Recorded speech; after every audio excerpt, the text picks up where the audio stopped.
Hi, it's Shawn Shepheard here, and very special guest today. And if my background looks a little bit different, it's because we're going through a thunderstorm here in Toronto, and I moved downstairs and plugged in old school way. But I think that's kind of appropriate for our guest because she faces challenges all the time and just kind of rolls with the punches. So I hope I say your name correctly. I was practicing.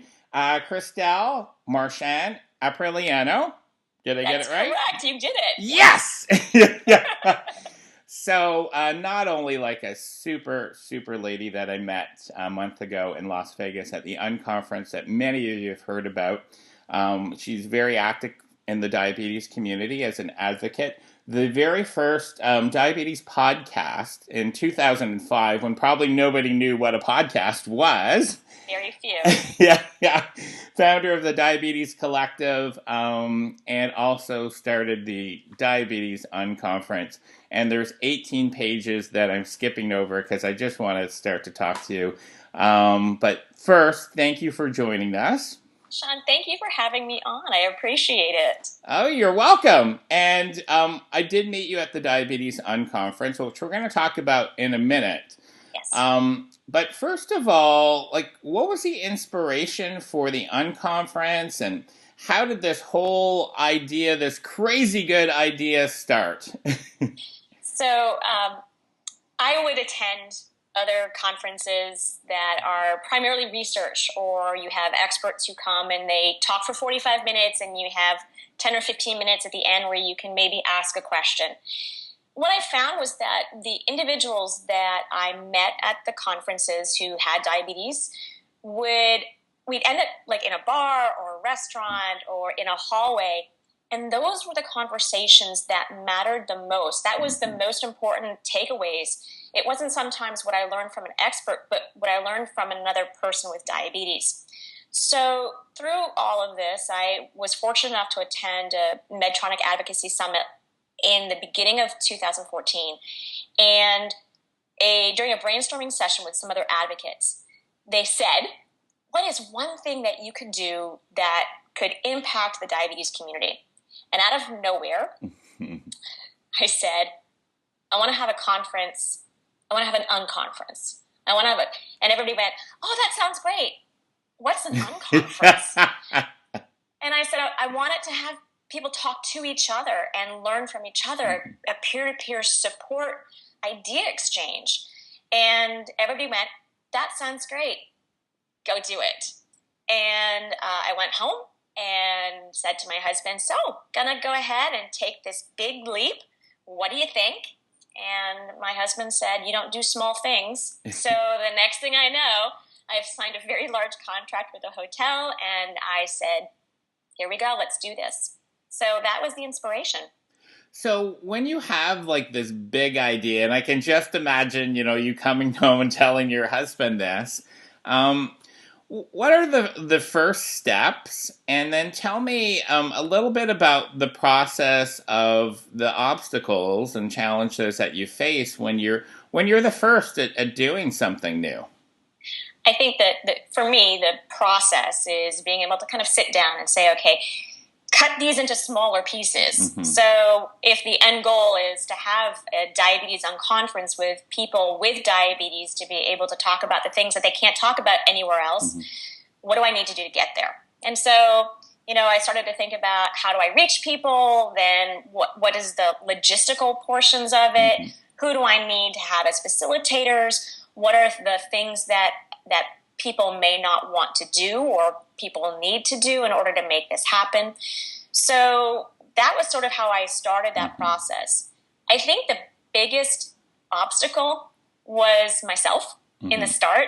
And truthfully, if it wasn't for one of our facilitators, this may not have happened. Because, I came home and I said, this sounds like a great idea. And he went, go for it.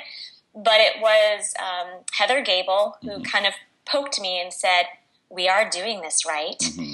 And I think that I had a lot of fear that this was going to, and this happened throughout, right? That it was going to flop, that no one was going to want to do this, that this was a stupid idea, that this wasn't going to make sense to anybody.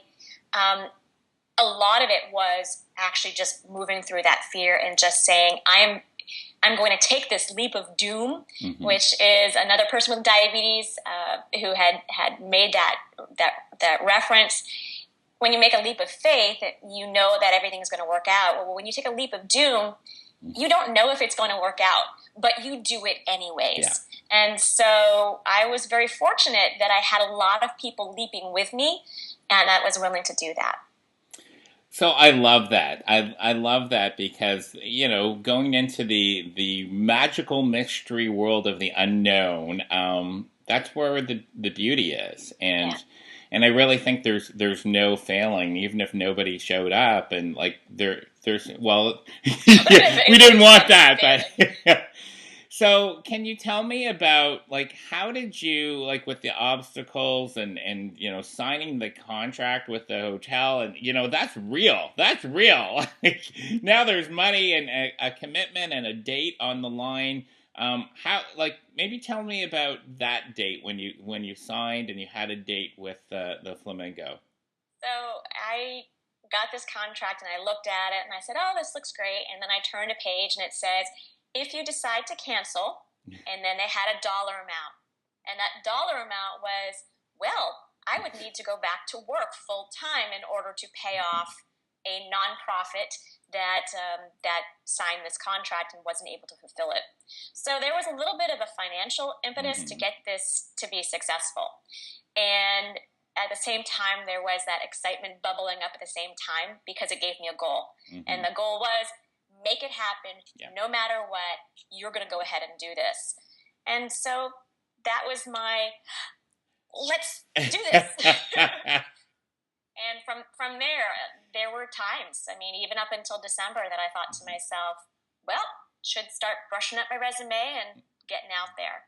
But it all pulled together. I had some great sponsors and who also took that leap, because I think it's very, very difficult, especially attendees who don't even quite understand what's going to happen when we got there.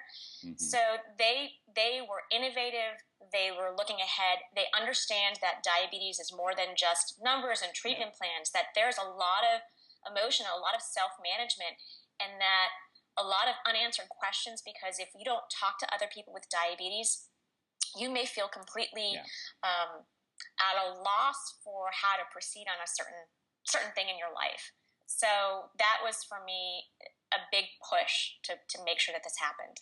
I can imagine, I was talking to Bennett at the conference saying, I'm visualizing these phone calls that you're making to sponsors, and they're like, so what do you want to do? A Diabetes Unconference? What's an unconference? And so, yeah, I applaud you, but I second, you know, what you just said about the sponsors also taking the leap of faith. So awesome. So then the day comes, you know, you get on a plane.